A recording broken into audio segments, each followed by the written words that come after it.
Welcome back on capital news. चलिए देखते हैं दिल्ली की 25 फटाफट बड़ी खबरें। साथ ही डेली खबरों से अपडेट रहने के लिए चैनल को सब्सक्राइब करने के साथ वीडियो को लाइक करें। सीएम रेखा गुप्ता का एक और बड़ा तोहफा, अब दिल्ली वालों को मिलेगी सस्ती दवाएं, घर बैठे पा सकेंगे ये खास सुविधाएं। दिल्ली की स्वास्थ्य सेवाओं में एक नया अध्याय जुड़ गया है। मुख्यमंत्री रेखा गुप्ता ने हेल्थ इंफॉर्मेशन मैनेजमेंट सिस्टम की शुरुआत कर दिल्ली के सभी सरकारी अस्पतालों को डिजिटल युग में ला दिया है। इस अत्याधुनिक तकनीक के जरिए मरीज अब घर बैठे डॉक्टर से अपॉइंटमेंट, टेस्ट बुकिंग और एम्बुलेंस जैसी सुविधाओं का लाभ उठा सकेंगे। इसके साथ ही सीएम ने 34 नए आयुष्मान आरोग्य मंदिर और 8 जन औषधि केंद्रों का डिजिटल उद्घाटन कर दिल्ली वासियों को सस्ती और सुलभ स्वास्थ्य सेवाओं का तोहफा दिया। हिम्स के तहत मरीजों को अब अस्पतालों में लंबी कतारों और कागजी कार्रवाई से छुटकारा मिलेगा। सीएम रेखा गुप्ता ने कहा, हिम्स के जरिए मरीज का पूरा मेडिकल इतिहास एक हेल्थ कार्ड के जरिए डॉक्टर के सामने होगा। दवाओं, टेस्ट और इलाज का ब्यौरा एक क्लिक में उपलब्ध होगा। इससे न केवल मरीजों का समय बचेगा, बल्कि अस्पतालों में भीड़ और गलत रिकॉर्ड की समस्या भी खत्म होगी। दिल्ली हाईकोर्ट में 3 और नए जजों की नियुक्ति। जानिए शपथ लेने वालों में कौन कौन। दिल्ली उच्च न्यायालय में आज 3 और न्यायाधीशों की नियुक्ति हुई है। न्यायमूर्ति विनोद कुमार, न्यायमूर्ति शैल जैन और न्यायमूर्ति मधु जैन ने शपथ ली। बता दें कि इन तीनों जजों की नियुक्तियों के बाद दिल्ली हाईकोर्ट में जजों की संख्या स्वीकृत 60 जजों पर 43 हो गई है। इससे पहले हाल ही में विभिन्न हाईकोर्ट से दिल्ली हाईकोर्ट स्थानांतरित किए गए 6 न्यायाधीशों को मुख्य न्यायाधीश देवेंद्र कुमार उपाध्याय ने शपथ दिलाई थी। सीएम रेखा गुप्ता ने व्यापारियों को दी गारंटी, कहा पुरानी दिल्ली के थोक बाजारों को नहीं किया जाएगा। मुख्यमंत्री रेखा गुप्ता ने व्यापारियों को आश्वस्त करते हुए कहा कि पुरानी दिल्ली के बाजार कहीं स्थानांतरित नहीं होने वाले हैं, बल्कि सरकार बाजार के पुनर्विकास को लेकर ब्लूप्रिंट तैयार कर रही है। उन्होंने कहा कि दुकानें यही रहेगी, इसी तरह कार्यालय और छोटे गोदाम भी रहेंगे, जबकि उनके सामान के स्टोरेज के लिए दिल्ली के बाहरी इलाकों में वेयर हाउस व बड़े गोदाम बनाए जाएंगे। उन्होंने यह भारतीय उद्योग व्यापार मंडल के प्रतिनिधि मंडल के साथ मुलाकात में कहा। BUVM के राष्ट्रीय अध्यक्ष बाबूलाल गुप्ता व राष्ट्रीय महामंत्री मुकुंद बिहारी मिश्रा व राकेश कुमार यादव, व्यापारी नेता बलदेव गुप्ता व प्रदीप गुप्ता के साथ ही 15 सदस्यीय प्रतिनिधि मंडल 19 अगस्त को आयोजित व्यापारी सम्मेलन का निमंत्रण देने गया था। अब 45 से ज्यादा बच्चों को नहीं मिलेगा एडमिशन। जानिए बोर्ड ने क्यों लिया यह फैसला। केंद्रीय माध्यमिक शिक्षा बोर्ड ने स्कूलों को कक्षा में अधिकतम 45 छात्रों तक दाखिला देने की सशर्त अनुमति दी है। सामान्य स्थिति में एक सेक्शन में 40 छात्रों की सीमा तय है, लेकिन विशेष परिस्थितियों में यह संख्या पहली से 12वीं तक अब तक 45 तक बढ़ाई जा सकती है। हालांकि CBSE की ओर से यह स्पष्ट कर दिया गया है कि किसी भी स्थिति में 45 से अधिक छात्रों को अनुमति नहीं मिलेगी। यह फैसला उन मामलों को ध्यान में रखकर लिया गया है जहां बच्चों को 20 स्तर में स्थानांतरित होना पड़ता है, खासकर उन परिवारों के लिए जिनके अभिभावक रक्षा सेवाओं, केंद्र सरकार, सार्वजनिक उपक्रमों या निजी क्षेत्र में कार्यरत है। दिल्ली में पालम और शाहबाद रेल क्रॉसिंग पर अंडरब्रिज के निर्माण को मिली मंजूरी, लोगों को मिलेगी बड़ी राहत। रेल मंत्रालय ने दक्षिण दिल्ली में पालम और शाहबाद रेलवे क्रॉसिंग पर लेवल क्रॉसिंग को बदलने के लिए रोड अंडरब्रिज के निर्माण को मंजूरी दे दी है। भाजपा सांसद रामवीर सिंह भिदोड़ी ने दोनों रेलवे क्रॉसिंग पर अंडरब्रिज के निर्माण का मुद्दा उठाया था, क्योंकि उनके अनुसार इन जगहों पर रोजाना हजारों लोग घंटों ट्रैफिक में फंसे रहते हैं। लोकसभा में रेल मंत्री अश्विनी वैष्णव ने कहा कि दिल्ली रेवाड़ी खंड पर पालम रेलवे क्रॉसिंग और शाहबाद रेलवे क्रॉसिंग के स्थान पर रोड अंडरब्रिज के निर्माण कार्य को मंजूरी दे दी गई है।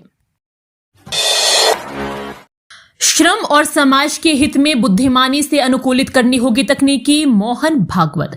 राष्ट्रीय स्वयंसेवक संघ के सर संचालक मोहन भागवत ने आर्टिफिशियल इंटेलिजेंस को लेकर श्रमिक समाज की चिंताओं के बीच कहा कि तकनीकी परिवर्तन एक चुनौती है, उसे अस्वीकार भी नहीं किया जा सकता। वैसे हर नई तकनीक अपने साथ बेरोजगारी व अमानवीयता को लेकर चिंताएं लाती है। ऐसे में ज्ञान आधारित तकनीक के बारे में नए नजरिए से सोचने की जरूरत है। इसे समाज की आवश्यकता और श्रम क्षेत्र के हित के अनुसार बुद्धिमानी से अनुकूलित करना होगा, ताकि व्यापक समाज को हित हो।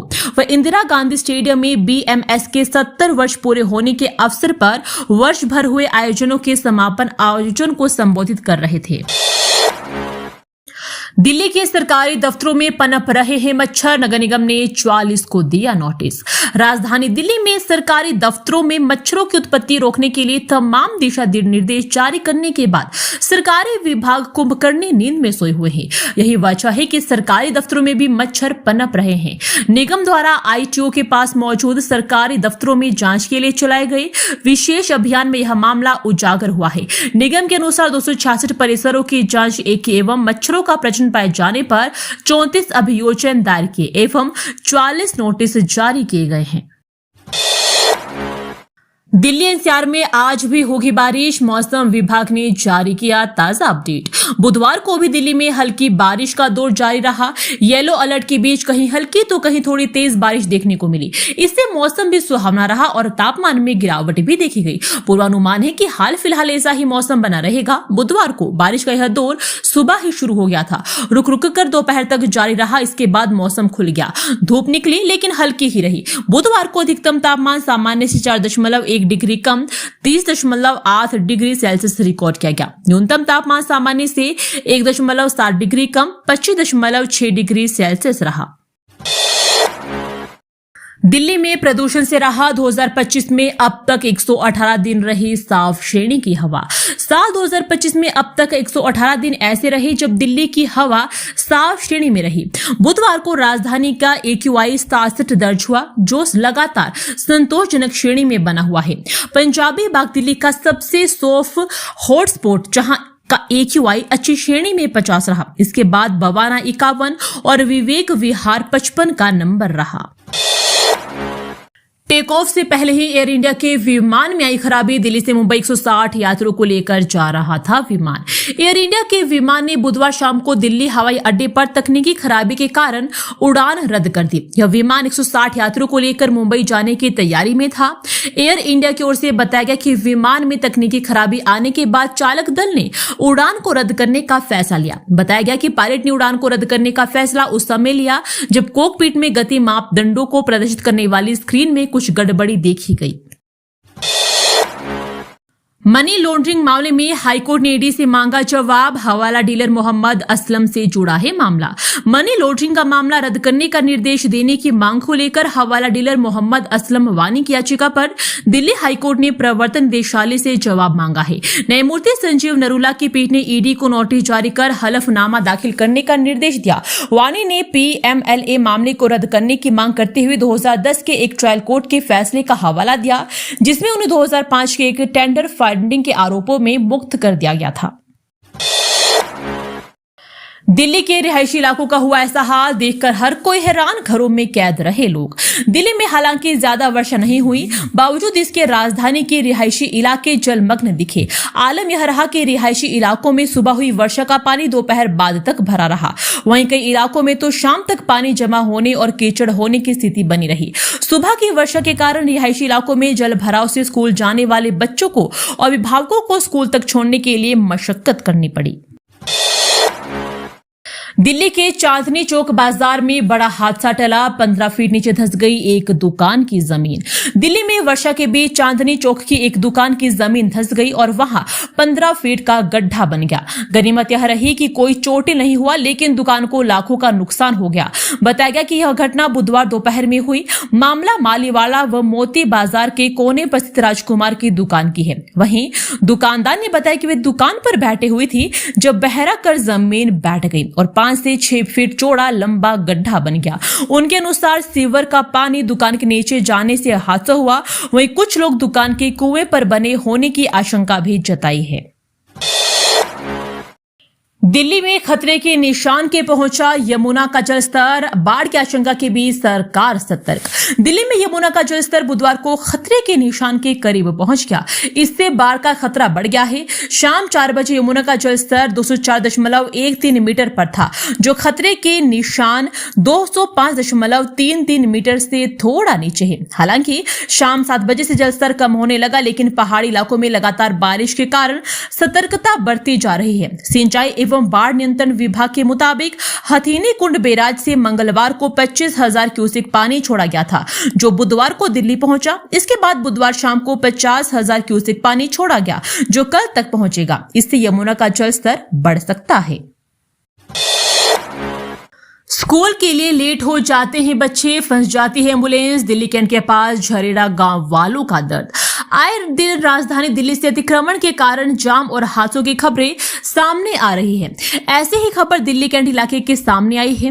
कैंट इलाके के सामने से आई है। कैंट स्थित झरेड़ा गांव आर्मी कैंप के पास और किरबी प्लेस रेड लाइट के पास अतिक्रमण और जाम के कारण हर दिन लोग परेशान होते हैं। जाम के कारण एम्बुलेंस तक कई बार फंस जाती है। इलाके में आए दिन हादसे होते हैं और कई बार सड़क हादसे में वहां से गुजरने वाले स्टूडेंट्स भी घायल हो चुके हैं। इस बात की शिकायत भी ट्रैफिक पुलिस से की जा चुकी है। उसके बावजूद वहां पर कोई ट्रैफिक पुलिस तैनात नहीं है। रेखा सरकार की बड़ी पहल, प्रदूषण रोकने को इनोवेशन चैलेंज का ऐलान, विजेता को मिलेंगे 50 लाख। प्रदूषण पर काबू पाने और दिल्ली में वायु गुणवत्ता सुधारने के उद्देश्य से दिल्ली सरकार ने BS4 ट्रकों को BS6 मानकों में अपग्रेड करने हेतु 50 लाख रुपए की नवाचार चुनौती का ऐलान किया है। यह पहल वायु गुणवत्ता प्रबंधन आयोग के निर्देशों के अनुरूप की गई है, जिसके अंतर्गत 1 नवंबर 2025 से राष्ट्रीय राजधानी क्षेत्र में BS4 भारी वाहनों के प्रवेश पर रोक लागू रहेगी। बीजेपी सांसद ने केंद्र सरकार से किया सवाल, मंत्री के जवाब के साथ पकड़ाई पूरी लिस्ट। पीएम किसान योजना की 20वीं किस्त अभी नहीं आई है, किसानों को इसका इंतजार है। इसी बीच मंगलवार को संसद के मॉनसून सत्र में दक्षिणी दिल्ली से भाजपा सांसद रामवीर सिंह भिदोड़ी ने इसको लेकर सरकार से सवाल जवाब किया। सांसद ने पूछा कि दिल्ली में प्रधानमंत्री किसान सम्मान निधि योजना के तहत अब तक कितने किसानों को लाभ दिया गया है। इस सवाल के जवाब में केंद्रीय मंत्री शिवराज सिंह चौहान ने भाजपा सांसद को प्रधानमंत्री किसान सम्मान योजना शुरू होने से लेकर अब तक दिल्ली के लाभार्थी किसानों की सूची उपलब्ध करवा दी। रेखा कैबिनेट के 3 बड़े फैसले, बच्चों खिलाड़ियों से लेकर सरकारी स्कूलों तक मौज ही मौज। दिल्ली सरकार ने मंगलवार को हुई कैबिनेट बैठक में 3 अहम फैसले लेते हुए खेल, शिक्षा और तकनीकी बुनियादी ढांचे को लेकर बड़ी घोषणाएं की है। मुख्यमंत्री रेखा गुप्ता की अध्यक्षता में हुई बैठक में मुख्यमंत्री खेल प्रोत्साहन योजना की शुरुआत की गई। साथ ही 10वीं में मेधावी छात्रों को लैपटॉप और सरकारी स्कूलों में ICT लैब स्थापित करने का निर्णय लिया गया। दिल्ली सरकार के इन फैसलों को शिक्षा, खेल और तकनीकी विकास को प्राथमिकता देने के लिहाज से महत्वपूर्ण माना जा रहा है। सरकार का नहीं NGT का है फैसला, दिल्ली में पुरानी गाड़ियों पर बैन मामले को लेकर बोले नितिन गडकरी। राजधानी दिल्ली में पुरानी गाड़ियों पर बैन मामले पर संसद में केंद्रीय मंत्री नितिन गडकरी ने जवाब दिया है। नितिन गडकरी ने बताया कि यह फैसला सरकार का नहीं बल्कि NGT का है। उन्होंने बताया कि NGT सुप्रीम कोर्ट के आदेश पर रोक लगाई गई। केंद्रीय मंत्री नितिन गडकरी ने संसद में एक सवाल के जवाब में कहा कि सरकार ने पुराने वाहनों पर रोक नहीं लगाई है, बल्कि NGT ने ही NCR में पुराने डीजल और पेट्रोल वाहनों के इस्तेमाल पर प्रतिबंध लगाया है। नितिन गडकरी ने यह जवाब लिखित रूप में एक प्रश्न के जवाब में दिया है। राजधानी में पैदल चलना कितना खतरनाक, सामने आई रिपोर्ट में चौंकाने वाले खुलासे।